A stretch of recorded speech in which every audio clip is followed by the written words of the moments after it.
Yeah, good evening. It's nice to see all that have made it back to the next meeting in this webinar series on data-driven decision making.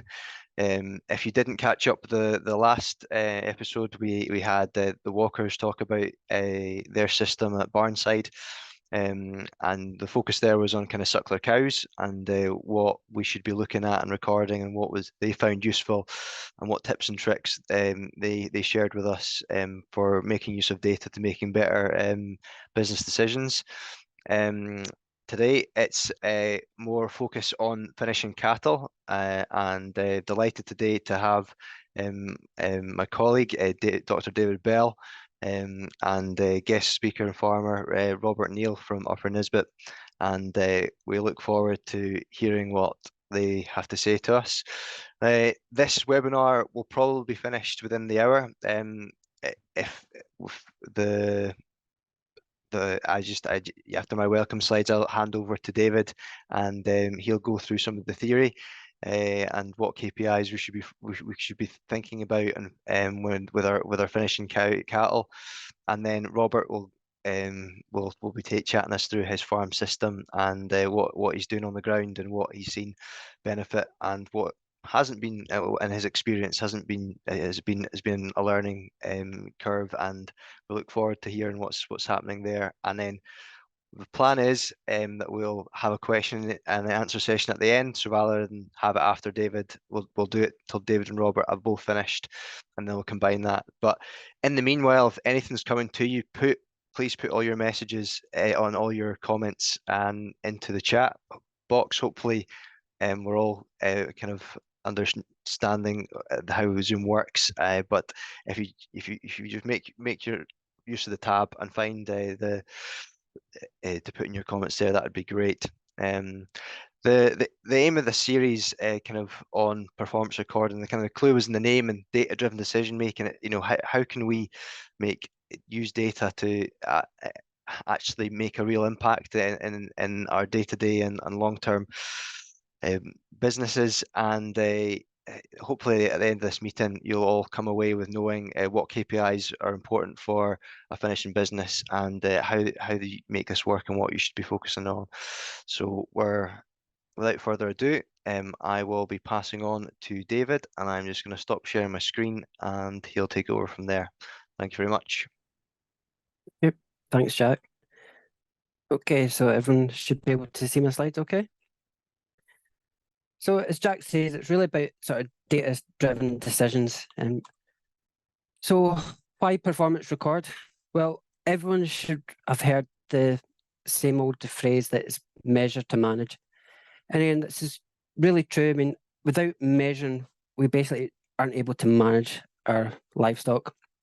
But rather than just recording data for the sake of recording it, there has to be a purpose, and we need to be able to take action based on some of these data that we're recording.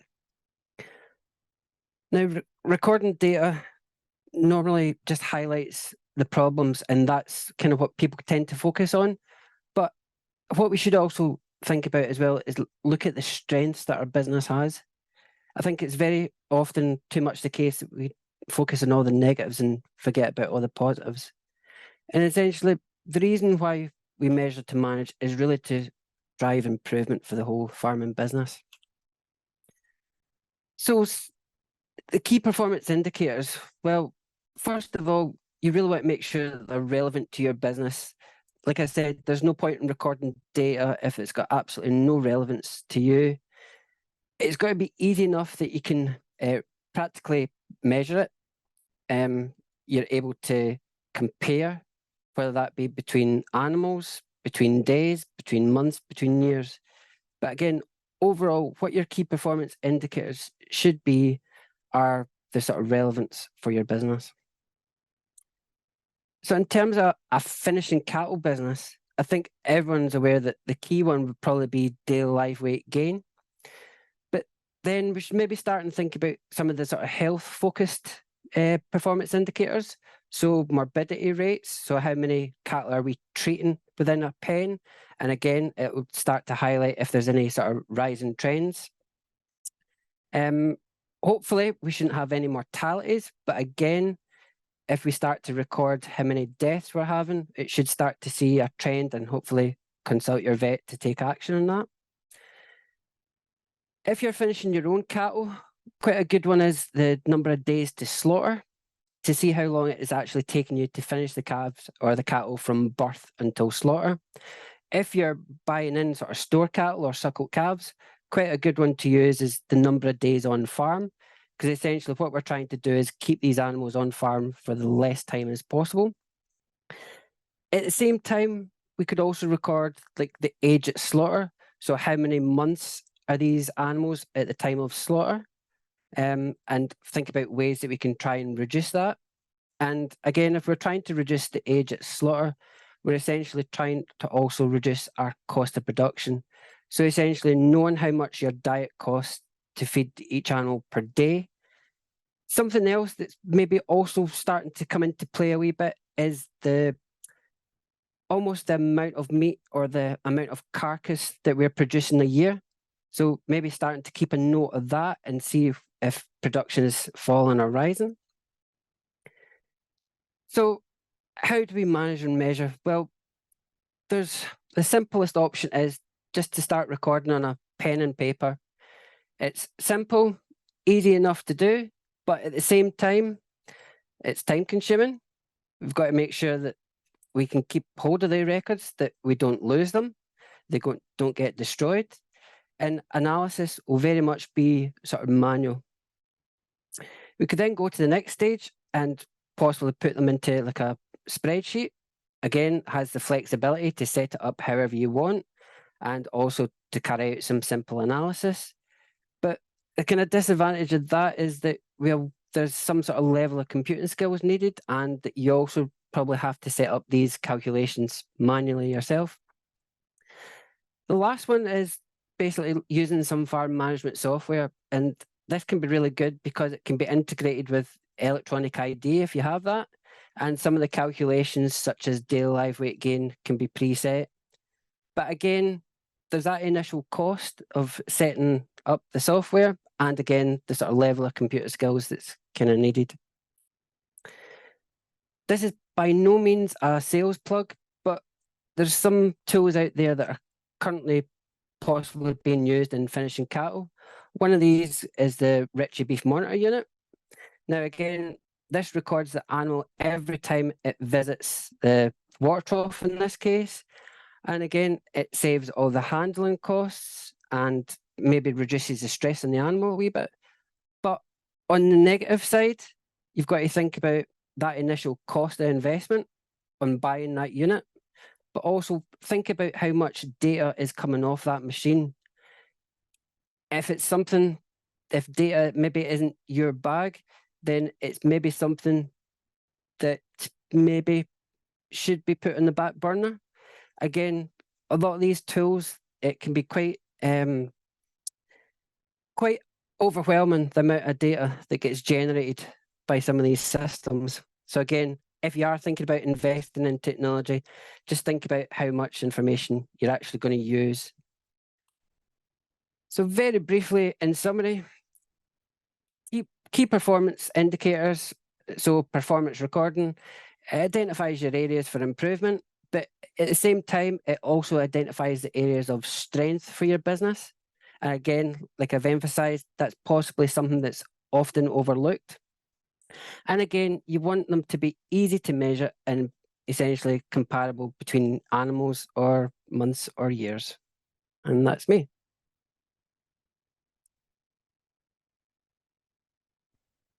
Super, thanks, David.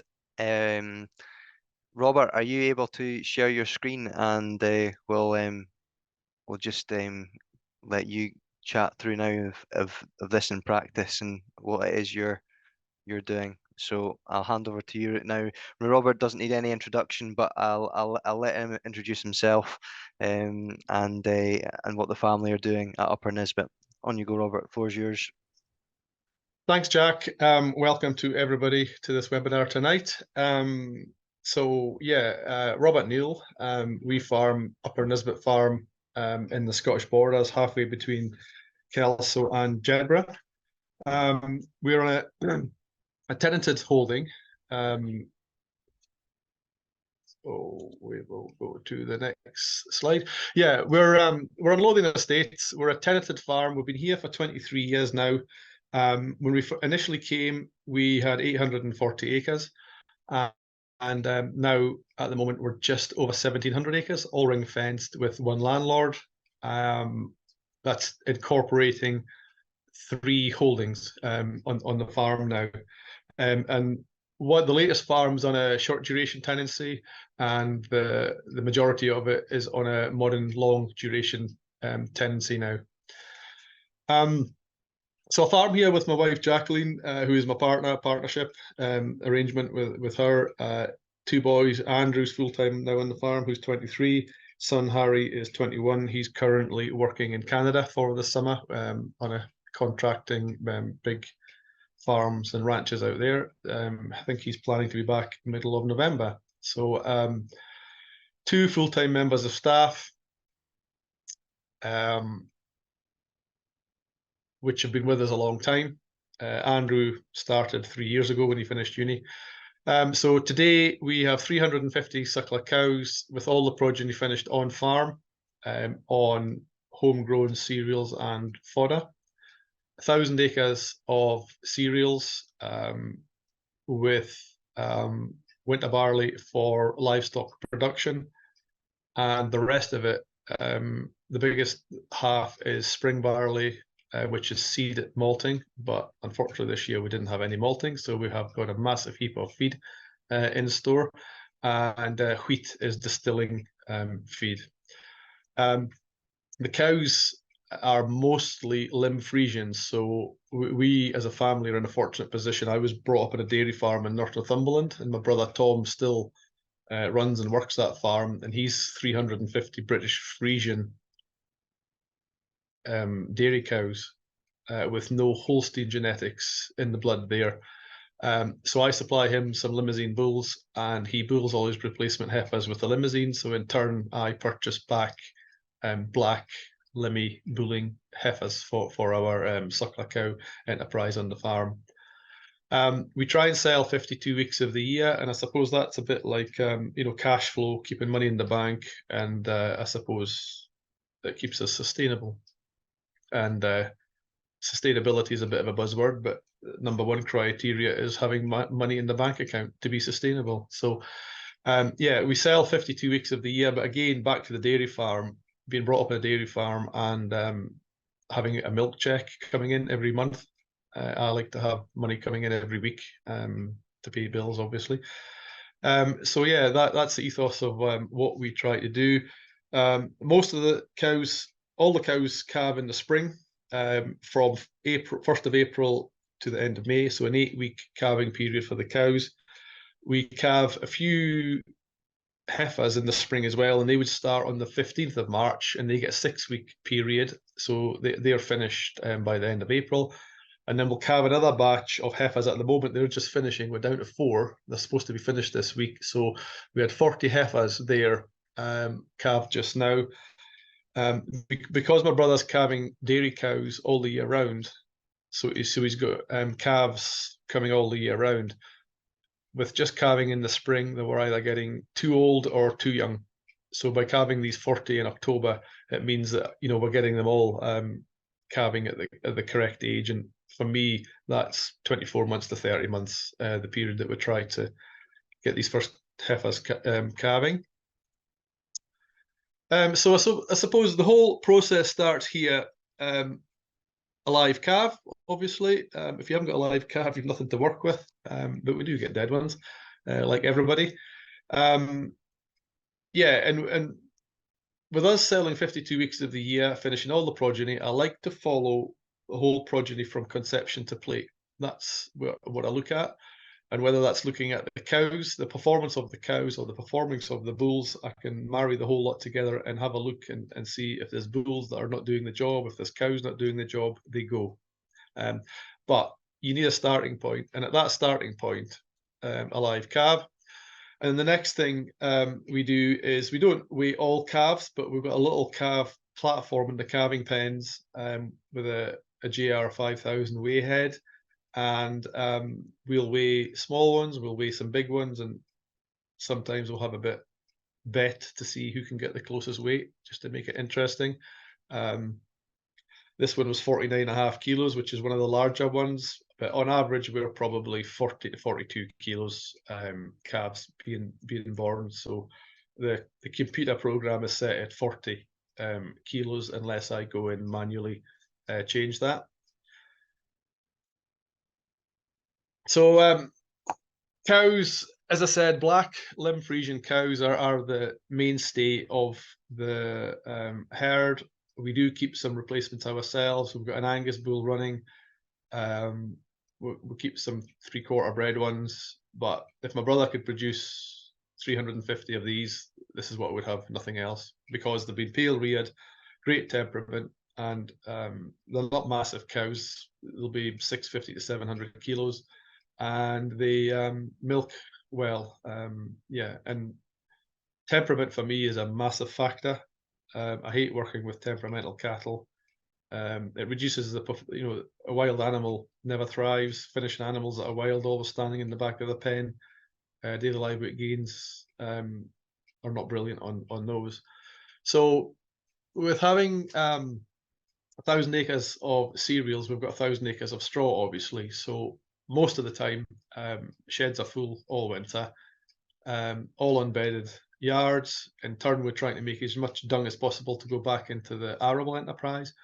But we are doing cover crops behind winter grain, fodder crops behind winter grain, and this is obviously forage rape, stubble turnips, and cows being strip grazed. So those cows, so I would select 100 or 150 cows depending on conditions to go back outside once weaned, and they will get a new strip every morning, and they will have ad lib straw, and depending on silage as well, they might get a little bit of silage in a trailer, but this really enhances the soil.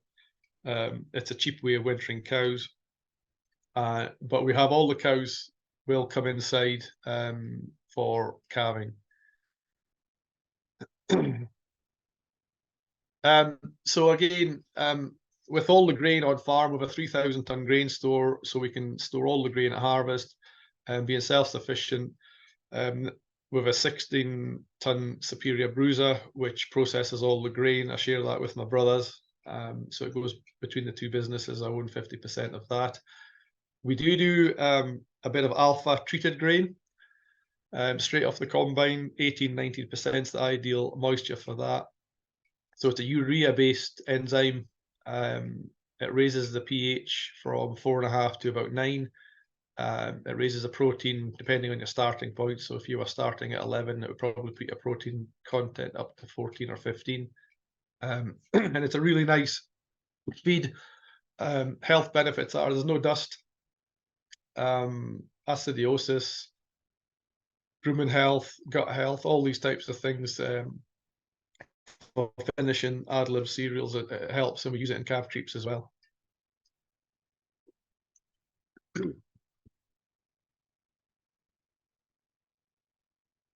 So finishing cattle, depending on the time in the moment. So if you turn the clock back 12 months, cereal prices were £300 a ton plus, and that's what I could get for it. So all the cereals and all the inputs, I price it at market value, what I can sell them for. So last year, it was too expensive to feed the finishing cattle. So last year, most of the cattle were a TMR, total mixed ration, fed through a Keenan diet feeder, using Pace. So Pace is a software package on the desktop that is cloud-based, and I can sort the rations in the farm office, send them to the box, and they're there for the staff to feed the cattle. So that's quite a useful tool to use, and you automatically, if you take 4 animals out of the batch, you reduce the 4, take them 4 out, and it automatically calculates the ingredients to go into that diet feeder for the next morning's ration. So as I say, it's a good tool, and it's precision, not going along the feed troughs with bags and things. It's it's measuring every ingredient into that diet feeder, and it's precise.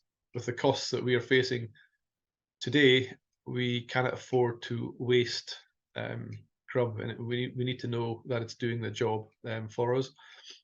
So at Upper Nisbet, we have modified just about every shed on the farm now. So every shed on the farm has got these big bunker troughs. So we can tailor rations, we can tailor mixes to whatever grade of animal is in the sheds. So smaller weaned calves on a TMR with these big troughs. Down at Ormiston Mains, we've got a shed down there which is holds 260 weaned calves.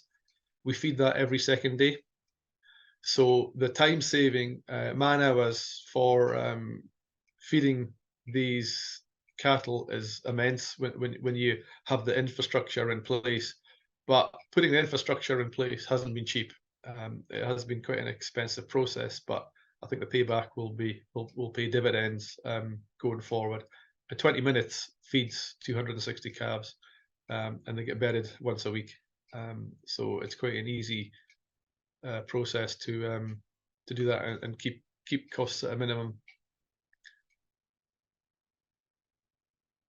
So when we're finishing cattle on the farm and selling 52 weeks of the year, it's really important for me to monitor their daily live weight gains, keep an eye on health, and if you're selling through the live ring, which we try and sell through the live ring quite a lot, up until this last 12 months, butchers wouldn't take animals over 600 kilos live. So watching our live weight on farm was crucial for me in selecting those that were at the end of their finishing period, and yeah, just getting the weights correct to take everything out of the cattle as quick as possible. So to allow us to do that, we've got a bespoke handling setup that we designed and made ourselves, and I'm not 100% happy with it, although it looks quite nice here. It doesn't just flow like I want it to. So the sides have all been sheeted with galvanized sheets, and if I was going to a greenfield site, I wouldn't use galvanized sheets. I'd be using black stock board. It's a V funnel in. I don't know if you can see my mouse going over here. Jack, can you nod if you can see my mouse? Is it not? No. The funnel going into the race is a V shaped, and it gets a bit of a bottleneck. So one side should be straight, and the other panel should be 30 degrees in, which would alleviate that. And the race is also straight. And we built a new system on the other farm, which I haven't got pictures of that, but the race on the other farm is an S. So the cattle go round the corners a lot better than going up a straight. They seem to be inquisitive and wondering what's round the corner. So we are toying with the idea of revamping this and improving it. But that's all done in-house. I quite like using the welder and manufacturing and designing. And once you understand what cattle do and flow, it just makes life a lot easier. So again, there's another little something that we made in-house as well. That's a 3-way shedding race. So once they come out of the crush, these are air-operated gates. So for instance, today we were weaning cows and calves with mixed calves in the batch. So the cows went through the middle of the race and straight out. The heifer calves went into the right-hand side, and the male calves, the steer calves, went into the other side of the pen without going in beside them. So health and safety is really good and key for doing that. So we use True Test kit on the farm. An XR5000 is our main box, and that's the top of the range one. But this is the best investment, this weigh head and the weigh bars for my beef enterprise. And again, I keep going back to a dairy situation. When I was brought up when I was a teenager and milking in the milking parlour with my father, we could see every morning and every afternoon how much milk that cow was producing. We knew that the nutrition was right. We knew that the nutritionist was doing his job correct. And of course, you got your dad saying, look how much milk that cow is producing. But we haven't got that luxury when we're finishing prime cattle. So if you don't weigh and measure, you cannot manage. So this weighhead is the latest one that we've got, and you can do so much with this. So today, the guys that were vaccinating and worming calves, it was set up. It wasn't Dectamax, but this box is set up at the moment with Dectamax. The batch number's in there, the expiry date is in there, and that calf, 352 kilos, got 35 mil of Dectamax pour on, and that is recorded against that calf, and it's there for life. So if, example, you are putting yearling 14-month-old heifers out to the grass, you are injecting them with Cydecting in the ear, which is a very small amount of drug. I think it's 0.5 ml per 50 kilos. I'm not sure just on the quantities. But it's got a very long withholding period. So say in 2 months' time, you brought that batch of heifers in, you weighed them, and you thought, oh, these heifers are ready to be slaughtered. This box would flash up in red and say that this animal is still within a withholding period, without getting any pen and paper out and telling you that it can't be slaughtered. Other things it does, carcass weight. So obviously, if you've got this weighhead, you weigh your cattle onto the lorry, you get your killing out percentages worked out, and you punch in your average killing out percentage on your cattle that you're slaughtering, whether it's the bulls, heifers, or steers. They'll all have different killing out percentages, but you just punch in that killing out percentage, and when you're weighing cattle, if it's 700 kilo bull, it's killing out at 56%. It'll be a 400 kilo carcass, and that is instantly on the screen in front of you without getting a calculator, pen and paper out. And again, that's a really useful tool when slaughterhouses, abattoirs were only paying 400 kilos or 420. There's no point taking animals any heavier and getting penalized on that weight. It also prints out barcode labels, but I'll show you that later in another slide.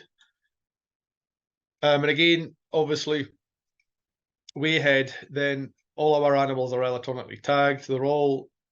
Most of them have got low frequency tags. We have got some high frequency stuff that we're doing trial work with Scottish government and Scot EID, but you need the infrastructure. You need, the number one thing is you need an electronic tag, then you need the hardware, and then the third thing is you need the software. So all three of them need to speak to each other. If there's a breakage in the link somewhere, then it all falls apart. But weigh bars, cattle crush, weighing equipment, EID readers, and then the software package. So I can stand at the crush and weigh 40 cattle in 10 minutes. And at that point, I can take my mobile phone out of my pocket, connect it to this box, and it downloads the file. I email it to myself in a CSV file to the farm office, my email address. I come in to the office, and then I just upload that CSV file into the farm software, and within 30 seconds, it's all in the farm software. And then you can start and crunch numbers. Other things that it does is, so this is a blood testing day for all the cows. We're in the premium health scheme. So we have to blood test every breeding animal over 24 months for Yonis. We're BVD accredited. But there's the barcode label machine, the test tubes. We're getting leptovoid vaccine and BVD vaccine, and then we're getting weighed and recorded all automatically. Yeah, that's quite a neat feature. Marketing, preparing cattle for sale. So today we sold animals at St Boswell's, and every animal that we sell through the live ring will be clipped and dressed in this crush. This crush is a hydraulic squeeze crush. I imported it from New Zealand, at Tapari. So good access. We clip their bellies, we'll clip their backs, and we'll clip their heads. And for me, 10 minutes, 5-10 minutes spending doing this pays dividends, because that animal, you've reared it for 12 to 20 months, 18 months.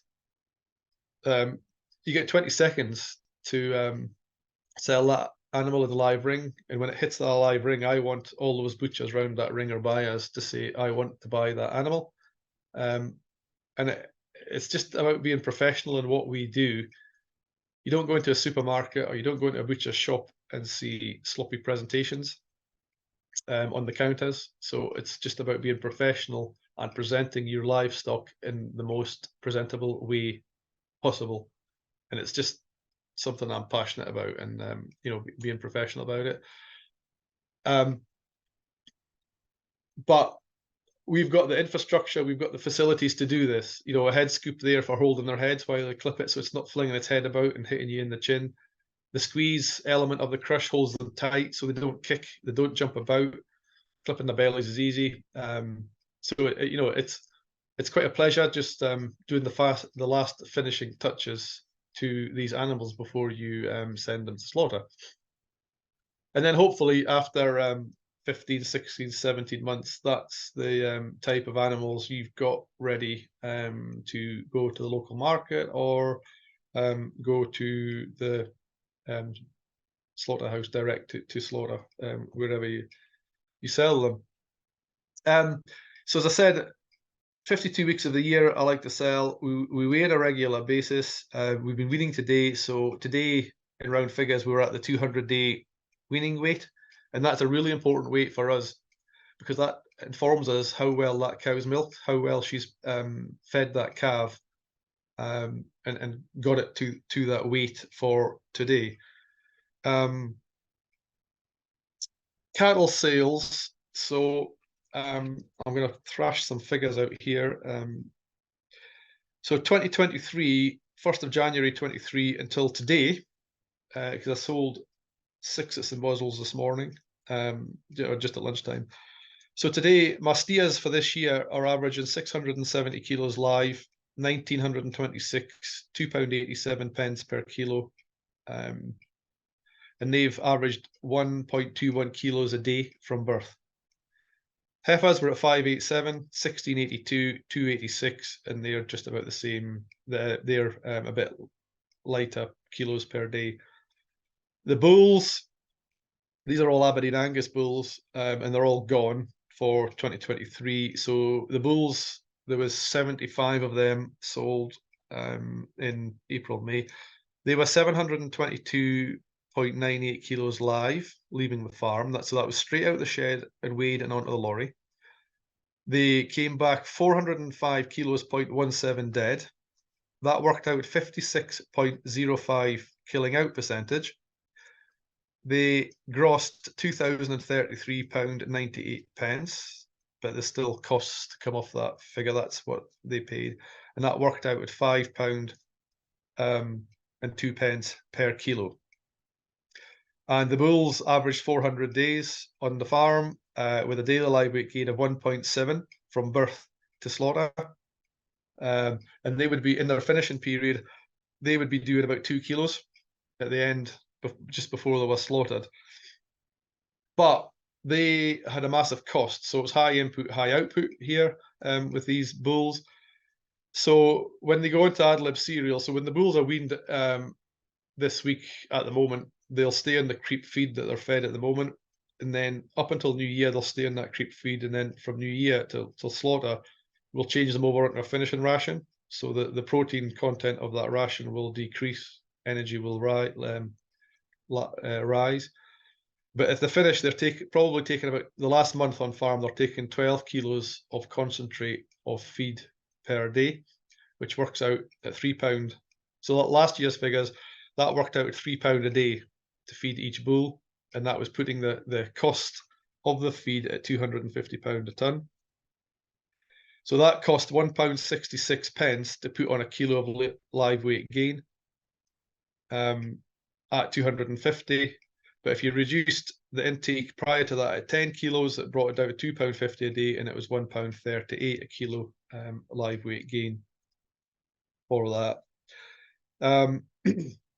In 2022 financial year, we sold 387 animals off the farm in a 12-month period, and that's cull cows for every grade of livestock on the farm is in this calculation. That worked out at 661.7 kilos of live weight gain, £1,619, £2.44 a kilo. So we sold 256,108 kilos of live weight gain of live beef off the farm. and that was produced on 283 hectares of grass. So that was 903.67 kilos of live beef off a hectare of grass, with an income of £2,204 per hectare of the grass enterprise on the farm. That's 700 acres. So those are the kind of stats that we were working with. A pretty fag packet. I've rattled them off pretty quick there. So other things happening on the farm. That picture that was shown in Dave's slide is this one. So his picture came from Upper Nisbet. I don't know whether he realised that. So we're part of the Agri Epicenter. So we get lots of equipment that are new to the market to trial on the farm to see whether they're a goer, whether they're viable. And these were the Ritchie beef monitor stations, and these were Mark 1s that we had set up on farm to trial. So that there's been a lot of adjustments made to these monitors on the back of us trialing them. So one was they were too long. So you quite often got a beast and a half on there, so you got a false reading. Water troughs you couldn't tip them over, so you couldn't clean them out very easily. So they're now on rotating troughs that you can fold over or clean out. They're shorter. They're quite expensive for what they are, but they've got a place on farms that have not got a very good handling setup, in my opinion. But we're fortunate that we've got a very good handling setup, and working with cattle through that is actually a pleasure and not a chore. So for me, spending the money on the handling setup was more beneficial for us. But I'm not saying that you shouldn't look at these. They're a useful tool if you had the cattle away from home or with no handling facilities. Then they would probably come into their own. So, as I said, weighing cattle on the farm through the Titan crush, which is a Tapari crush made in Oamaru, South Island, New Zealand. The True Test kit is all made in Auckland, North Island, New Zealand. So the Kiwis are ahead of the game. This has got a panel reader on the side of our crush, but we've actually taken that off because we found it slowed the process down a bit, because some cattle come in and sniff the ground and don't lift their head, so the tags were being missed. I actually stand now in my left hand or right hand. I have the stick reader, and I just zap them as they enter the crush. It's hydraulically operated. As I said, 40 animals, a batch of fattening animals. I can weigh them in 10 minutes. So when the animal comes on, there's so many different settings you can have on that weigh head. I've only got average daily live weight gain. That was just doing 1.37. And then when they leave the crush, these shedding gates that we set up, made in-house, air operated, we can shed 3 ways. So health and safety has really come into its own. Cattle are used to it, and everything's operated with me just standing at the crush. These are yearling bulls that we're weighing on this day. So as I said, easy. It's a pleasure. Nothing's they're good to work with. Doing all the geometry, making all these gates was a bit of a challenge. Getting everything to open and shut. Yeah, and then collecting the data, you just connect your smartphone to the weighhead, download the file, CSV file, email it to yourself, and as I say, it's back at the farm software on the desktop. We use Farm Matters. We were with Farm Plan for a long time, but now Farm Plan has sold their software cattle manager program to HerdWatch, which is not a desktop program. It's an app on a phone, and not everybody wants that. So we looked at Farm Matters. Neil, that's in charge of it, is an unbelievable guy. You phone him up if there's an issue, or if there's a report not there. You phone him at 9 in the morning, and I'm not joking, by 6 at night, you'll have an update for the software. It's done. He'll tailor and tweak things as and when you need it. So, and again, The barcode label printer for blood testing animals, that's connected to the weighhead. So it prints out the barcode label of the UK number. So I suppose really the slow bit now is waiting on the vet, taking that test tube, getting the blood. I'm standing with the barcode label on my finger, ready to put it in the test tube for the premium health scheme. And then the job's done. It takes out the human error. You know, when you've 350 breeding animals going through a crush and you've got somebody shouting out numbers, ear tags, there is always human error. And once there's one mix-up of a test tube, you might as well not bother. So this is guaranteed 100%. So I've got 2 or 3 farms in Scotland now set up with the same thing. I saw this in New Zealand when I was traveling, doing a Nuffield scholarship on this, and tailored it to work on our farm at home. So that's a bit of a whirlwind tour and what we do. I hope there's some questions. I hope I've covered most of the basics. But Jack, back to you if I stop sharing. Super. Thanks, Robert. No, that was fantastic. Thanks for giving us that tour of what you're doing and what you've been focusing on. I hope I'm sure I've got a few questions myself. If everyone's got the chat tab and the Q&A tab, if just type away or put your hand up, and Cameron will let you on. But so I suppose going back to the start of your presentation, when you're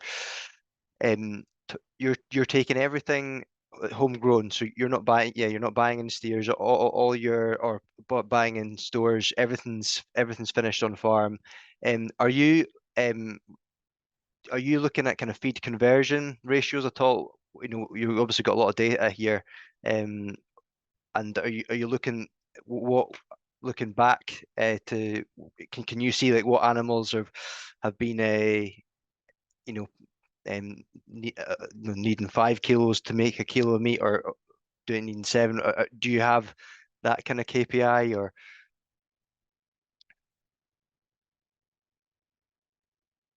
yeah, I am looking at all of that. So the key factor is if there's a finishing animal not doing a daily live weight gain of above a kilo a day, it'll be gone.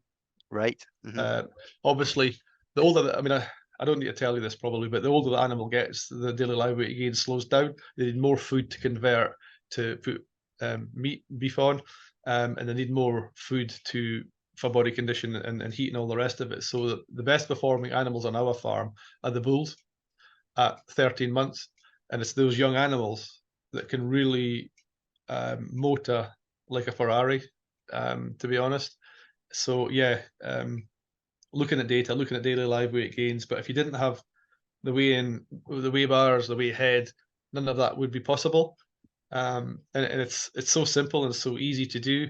And again, if you've got a nutritionist coming in, which we do have, tweaking the diets, I know that if we're not getting the performance that we want, I can go back to him and say, look, this is not working. We need to do something else. Mm-hmm. Does that answer your question? Yeah, it does. Absolutely. And so you've said your best finishing animals are your bulls. So you're currently got steers as well. So are you trying to tailor? Are you going to have more bulls going forward? Or are you going to still be castrating? Or I mean, that's an interesting question, because over the years, abattoirs have said, no, we don't want bulls. We don't want bulls. We're going to penalise you. But here we are in a shortage of beef. They'll take anything. You know, so, and the problem is we can't turn the tap on and off. You know, come the springtime, come just now, we are calving. For when you put a bull to a group of cows, it's a 3-year cycle. You know, what other industry invests money in that in that process and doesn't get a return until 3 years? We probably are all off our heads, but it's what we do. The nation needs fed. But we need a clear steer from our buyers, whether it's abattoirs, butchers, markets. And if they all are happy with bulls, I wouldn't castrate anything. but I'm mixing and matching. So the bulls are all gone at 12, 13, 14 months. And at that point, at 14, 15 months, I'm starting to sell steers. The steers are coming through and getting finished, and then we'll start and sell heifers. So I've got something to market all the year round. Some butchers don't want bulls, some butchers don't want steers, they'll only take heifers. So potentially I've got an animal that will suit every butcher shop in the country. And again, by selling 52 weeks of the year, not flooding the market, I don't want to go to St. Boswell's with 40 prime animals today, because little butchers shop, Briggsy and Jedburgh or Forsyth and Peebles, just for example, only want 1 or 2 a week. They'll not buy 40, and they'll pay a premium for the right article. So it's false economy for me. To get that premium, I need to keep them supplied with beef week in, week out, 52 weeks of the year. Yeah, no, you've got that marketability there, and you've got more options. Just it's great. I can just keep chatting away. Oh, there is a question coming from John Howie. He's saying, what about wastage in the TMR ration? How do you deter crows and pigeons from tearing through the TMR and reducing the concentrate the cattle eat and reduces performance? I've had that question quite a few times, and people that have been on the farm, we haven't got an issue with crows and birds raking through TMRs. So I don't know. I don't know what it is. I don't know if it's the area we're in or not, but it's not an issue for us on this farm. And we've got open feed store there, but it's not. We haven't got a problem with birds going into feed stores and going along feed passages and feed troughs at all. So I don't know if you have got that situation on farm. I don't know how you would mitigate it, or yeah. Connected to that, then you were showing your high bunkers, and I assume you had the TMR for that purpose. In terms of cleaning, how do you clean them out if you've got? I suppose the cattle, but are always eating what's there. But they don't need cleaned out very often, but every second morning or third or fourth morning, you'll just run along with a shovel, and you'll get one shovelful or a couple of shovelfuls, and that is it. We don't have a lot of wastage, to be honest. And when you did the costings of the TMR, you've got your diesel with that, you've got the labor time, the mixing, what you were seeing, the benefit of the cow's gain off the TMR versus what you were doing before, which is that, have you looked at that now you've had time with the TMR? Or so things that we've changed, so straw, all the straw that we use for the TMR is all chopped in the baler. So the baler's got knives, so we will chop all the bales, the wheat straw that we will use in the TMR, and that will go into a different shed, keep it separate from the bedding straw. So as soon as that's in the diet feeder, as soon as you've got your concentrate in and your silage in, you're ready to go and feed out. You're not letting a tractor churn for half an hour or 3/4 of an hour chopping straw. That's false economy. You cannot wait. It's diesel, the cost of running these machines. But we're spreading the cost over a lot of cows, a lot of animals. So if we only had 50 cows or 100 cows, we'd probably still need the same machine. But it would, per head, it would be a hell of a lot more expensive. It's economy of scale. It's about having the numbers to reduce your costs. If I had 100 cows, I probably still need 2 full-time members of staff, but with 350, and we've got all the progeny coming through, so I'm utilising those staff to their full potential. Absolutely. Can I maybe ask a question, Robert, if you don't mind? How often do you weigh like a group of cattle through your system? So the finishing cattle, I'll weigh them every 30 days, every month. And I'm selling, obviously, the ones that are at the optimum weight, and starting, I'll have a spreadsheet and a printout of those cattle that are being weighed, and I'll go back to the shed and look, that one's 620, that one's 640, it's got enough fat cover on it, it's out. We try and take them to the full potential. But as I said before, 10 minutes to weigh them, it's nothing. As I said, it's a pleasure. It's enjoyable looking at the daily live weight gains there in front of you instantly. See what they're doing. Yeah. And that's all been recorded onto Farm Matters, all that so Yeah. yeah. So there is, you don't need a program like Farm Matters or Farm Planner or Herd Watch. True Test have their own free program. So when you buy a weighhead, there is a free cloud-based piece of software that everybody can get, just download. But I don't tend to use that. I've got my own bespoke program that I use. Obviously, it does all births, deaths, movements, straight to Scott EID. If anyone's interested, there's a series of farm advisory service meetings, webinars that are looking at all the different softwares. Robert's been mentioning how he's going to Farm Matters here, but they're taking you through what each it does and the benefits and pros and cons of each. So I'd encourage you to sign up for that. They'll be advertised in the Farm Advisory Service. But I don't know whether I'm allowed. I don't know whether I'm allowed to say this, Jack. But stay away from cloud-based ones, in my opinion.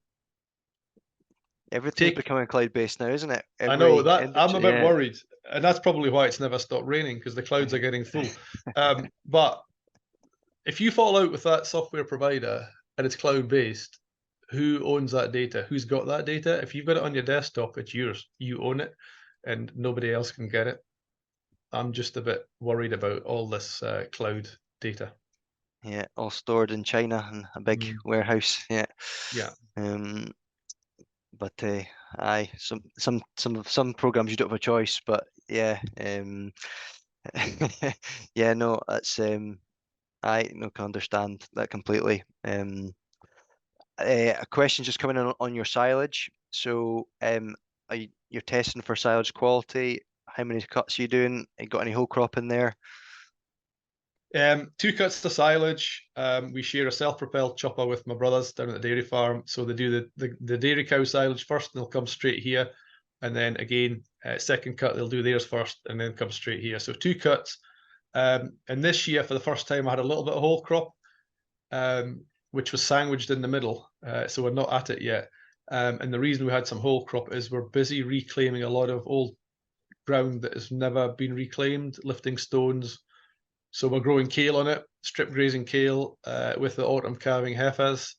And then when that's finished, the following spring, we sowed permanent grass back into it along with spring barley. We took whole crop off it, and then that's it back to its grass.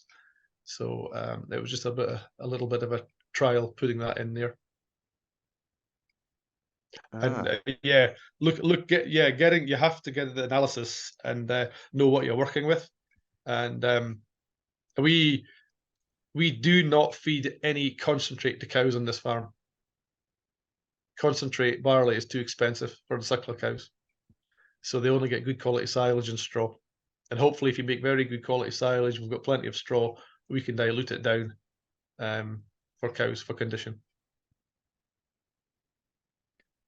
And what about the diets of those weaned calves? Are they on? Are they? They're on a TMR with alpha treated grain, silage, straw, minerals, maybe a little bit of other protein, which would be spring beans, which is grown on the farm as well.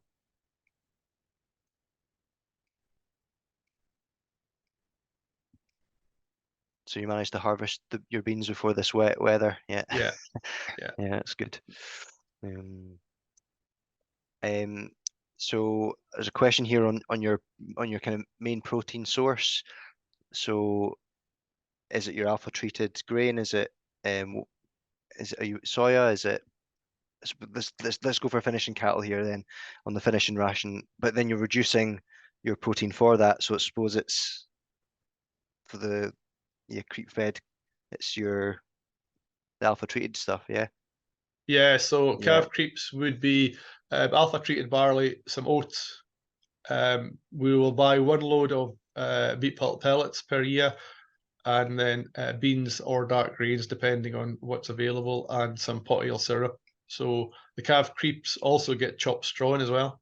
So we chop wheat straw really finely, and that's from day one. Whenever the creeps go out, cows will only get the silage, straw, and we might, depending on the protein level of the silage, we will, prior to calving, we might put some pot ale syrup in that to up the protein level to help the colostrum quality for newborn calves, and then finish in ration alpha treated barley, straight barley, wheat, plain barley, pot ale, just depending on what's the cheapest on farm.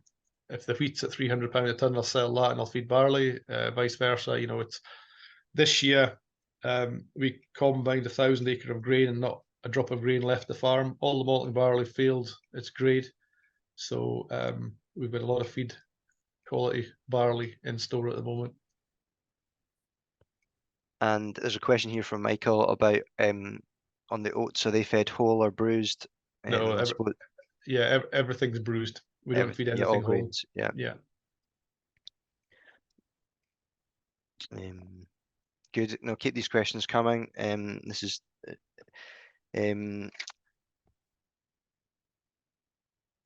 I had a few questions here, but I'll see if anyone else has any comments, or if David, I have a few questions for David as well, just before we wrap things up. But maybe just coming back to the kind of the technology and the data. So you were mentioning how, yeah, you're weighing with a true test and it comes with its own kind of package, but you're with your TMR, you're not using Keenan's data for that. You're using, did you say Pace? Yeah, that Yeah. Pace. So that's the Pace, ration software. So yeah, so Pace is Keenan's software. it is. Sorry, I'm just Yeah, out the loop then. yeah. Right. I didn't. That's the name of it. Right. Yeah. But that, I mean, that Pace box on the forage wagon, so it tells the operator the order to put the ingredients in, and it tells them how many kilos of that ingredient to go in. And it keeps, once that first ingredient's in, so if it's straw 100 kilos, it'll count down. So it'll start straw 100 kilos and it counts backwards to 0.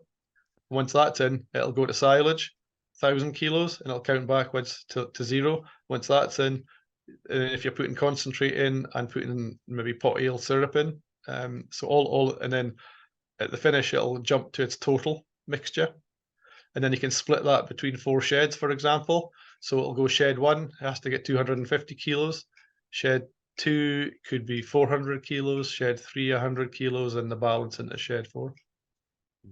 So it's really intuitive for an operator that can count. Mm-hmm. And it also shows up when you've got someone that's overfilled something, because yes, that's highlighted, so that you can then spot. Well, so you get a weekly tally at the end of a week, and you can see that somebody's been a bit heavy-handed on the forklift. Yep. Right. You've mentioned there about working out costs per kilo production.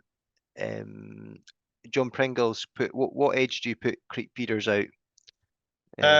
Depending on the summer, depending on grass. So if we're really heavily stocked and tight for grass, they'll go out quicker. But rule of thumb, Highland Show, 1st of July, somewhere in that kind of region. But and again, it depends. The bull calves will, the entire calves probably quicker, heifer calves later. Mm-hmm. And it depends, and also depends on the grass that they're running on.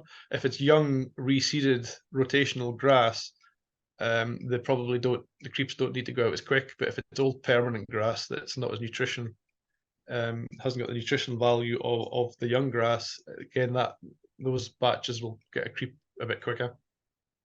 So it's just tailored to the stock and conditions. No, it's good to see. And then just the second point on with you've got all this data. Do you know your approximate cow to calf weaning weight?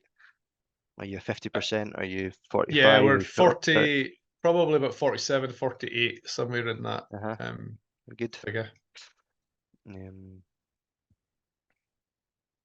But as I said at the beginning of my presentation, my cows are really milky because they've got the dairy influence in them. So that gives you a 200-day weaning weight. We've never really have any issues with that. Mm-hmm. You're mentioning your cow. The first calvers are, you were saying 24 to 30 months. So you're not trying to. Are you targeting 2, or are you targeting later than 2 to calve? Between that, I mean, heifers just now, there was some at 24 months, some at 26, there was some at 30. It just depends what size they are at bulling to what bulling group they go into. They'll obviously, we'll never try and let any go over 30 months.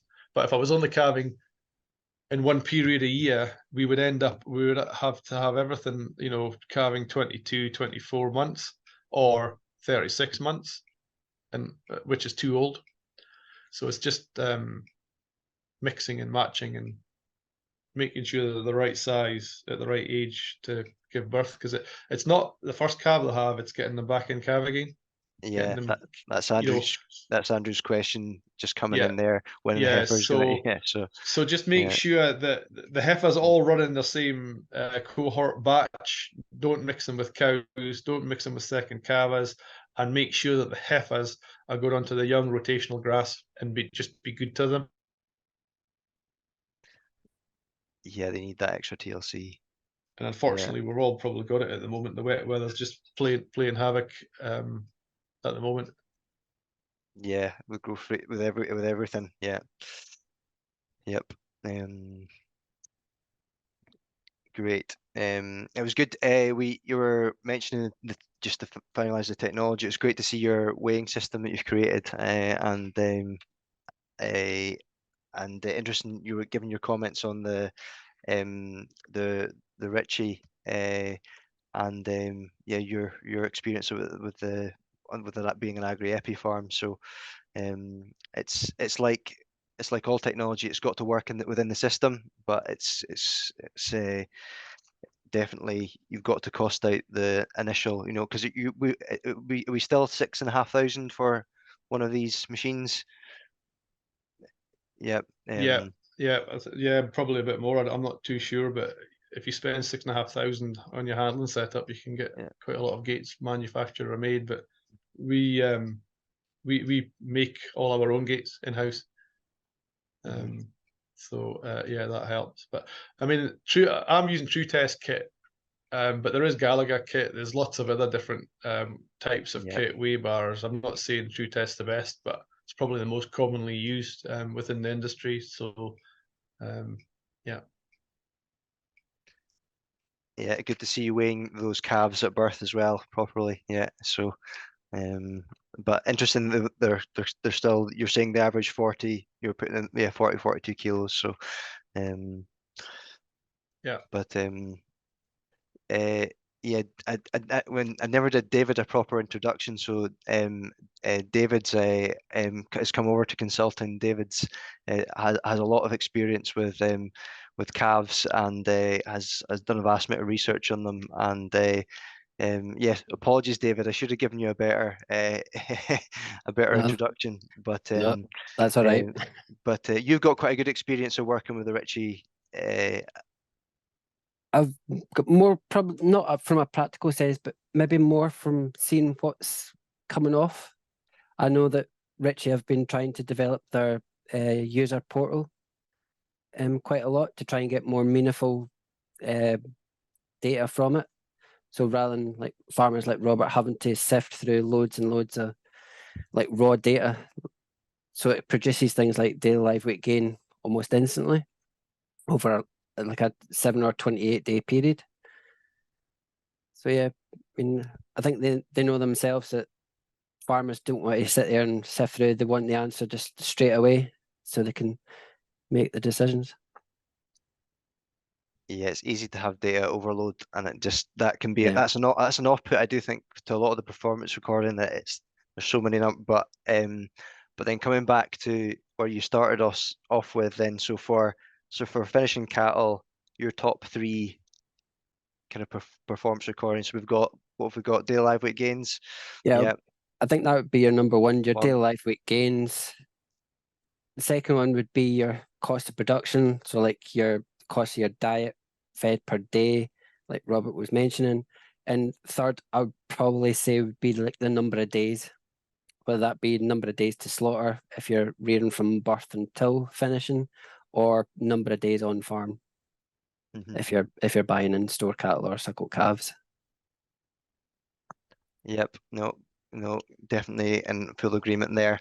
It was good that you were mentioning, Robert, about kilos of saleable meat per hectare. And I often think that's another good KPI. When we've got our land, are we actually utilizing that to its best of ability? How many kilos of meat are we producing per acre, per hectare? And did you say 903 kilos of live weight per hectare? You're still on mute, but I'm just making sure I've got that right. Yeah, yeah. that was in 2022. Uh-huh. 903.67 kilos of live beef per hectare was produced. And then you'll be on. Are you looking like it's going to be similar, or it's like a little back a touch, given what we've had with our growing season and Well, I've got more heads of cattle on the farm at the moment and uh, still the same amount of grass, so that's probably going to go up. But whether you uh-huh. count the cattle that are inside and never been out in that calculation or not, I'm not sure. Mhm. But we have too many heads of livestock units for the grass area, but we've got finishing the stock inside all the year round on this farm because we've got the infrastructure, we've got the sheds, we've got the straw, and I'm wanting to make as much farmyard manure as possible because that's a hell of a lot cheaper than bagged manure. Mhm. And I think that's a lot more sustainable. Completely. Yep. No, that's good. Now I'm conscious of time, and with these webinars recorded, I'm told to always keep things concise. So if there's no more questions, I'm just going to quickly share my screen, and hopefully this will all come up. I'll just stick this on slideshow. So just to bring to everyone's attention, tomorrow, for those that have got sheep, we've got breeding sheep selection webinar with Daniel Stout and Duncan Nellis of Fisley Haw, and we'll also have them again on Monday the 6th of November. So if you're free at 7:30 tomorrow or the following week, it would be great to see you then. And just a real big thank you to all of you who've joined, and to yourself, Robert, and you, David. We appreciate your time talking us through what you're doing with data, and how important it is to profitable businesses. And so thanks for your input tonight. And just to make everyone aware, I'm just going to put a quick poll. So Cameron, I don't know if you can just stick the poll up, because I have run out of Sure. options here. And Launch that just now. if you can just give us just really quickly, just take 30 seconds to tell us who you are and what you thought of the presentations from Robert and David today, and that'd be much appreciated. As you know, the Fire Advisory Service, it's a government, it's government funded, and in order for these webinars to keep going, we need to demonstrate that these are of value. And I know I think they're of value, but hopefully you do as well. But yeah, so if you can just feedback there, that'd be awesome. And for those that haven't made it, it'll be made available online, and as well as you can watch the recording later yourselves. That'll be published. But if there's any questions, please feel free to fire them to myself, and likewise, David and Robert, I'm sure you two won't mind if there's any questions that we can put to you if you think about it afterwards. But thank you for joining us in this next meeting in the series, and we'll in the next few minutes we'll just close this poll, and we'll close the webinar, and that'll be the end of this meeting. Thank you very much for your time, and we look forward to seeing you again. Good night.